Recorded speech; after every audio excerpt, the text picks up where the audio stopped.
How does it feel? 16 years old, you're in the U.S. final.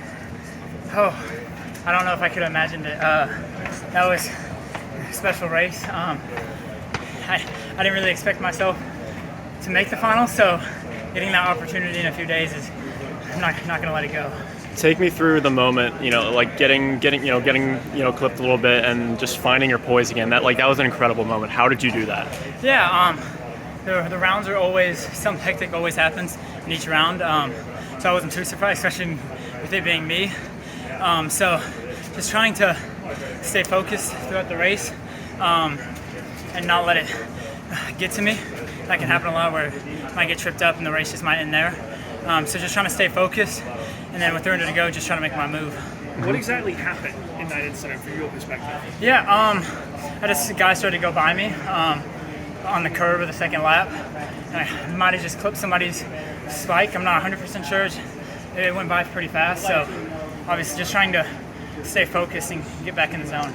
Did you know that you were going to have to get a big Q to make the final? Yeah, I knew it was top 2 and then next 3 fastest. I knew one of the heats, either before or after mine, was going to run 144, which that last heat did with Donovan or with Josh Hoey. So just knowing I needed to try my best to be in that top 2 position and try to go for the win. This was this was my final, and now I'm going to go see what I can do in 2 days. And how will you change your race strategy? How will you change your race strategy just going ahead? Yeah, I don't know really if there's a race strategy, say, for the finals. I'm just going to go out there, leave it all on the track, and just have fun. Because I said this in a previous interview, this is kind of just the cherry on top.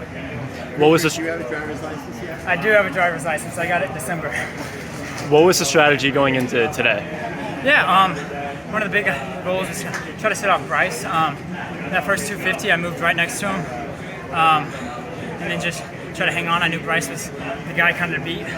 Everybody else in that heat was also incredible, but Bryce is on a whole different level. Take me through that last 150. I mean, that was a really good slingshot move. When did you know that you could be there? Yeah, I always have confidence that I can be up in any race, even if it's against really good competition like today. But I think one of the biggest things that helped me get through that last 150 was the crowd. The crowd was just super electric that last 100. Tell me, you've been here for some big moments already. You were here at Nike Outdoor Nationals running that high school record. What's the difference in the atmosphere today versus then? Yeah, you don't see Nike Nationals, it's all high school kids. You still expect times to run fast, but when you come out here, it's a whole different level. You step up. Coming from Bryce Hoffel to maybe a 153 guy in high school, it's 2 different things. So I was just super excited to get out here for it. Did you try to make a move on the back straight to get to second or first, or walk me through that? Yeah, so the plan was to go about 200, 250 left, and then once I got clipped, I was I think maybe second or third to last. So I was like, I got to go a little bit sooner. And then 300 was just kind of that mark that I've been practicing all year for my rounds to our state meet. Was starting at 250 and then working my way back. So at one of my rounds to get to my state meet, I went with 300 to go, and I think that kind of just gave me confidence for today. Cooper, it's not easy to take a tumble at 400 then be able to finish the way you did. Is that just your aerobic fitness? Is that just grit? What kind of got you from 300 out to the finish line? Yeah, I would just say grit. I don't like to give up. This could have been my last race of the season, but just knowing I want one more against the best competition in America, I really want to go for it and just push through. And despite getting clipped there, you were just over a 10th off your national record. What does that show you about where your fitness is at right now? Yeah, I think it just shows my fitness is there. It's like my coach Capozzo always said, that we did a workout before this where he just said you're ready to go. Just because I had to work out I closed to 448 just solo, so that really gave me the confidence that I could kind of kick where I needed to. Now obviously, of course, it's a different level with these guys out here, but just knowing I had enough confidence for a move I made. What was that full workout?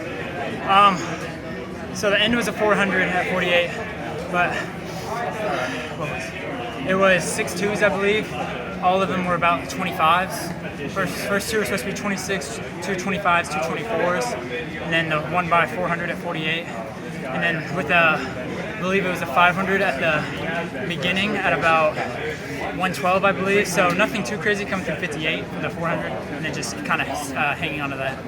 Do you have any idea what your fitness is at in terms of time? Like, you've run this race and you're so close to national record, but you also were clipped for a lot of it. Like, do you have like a time goal in mind if you had to have one?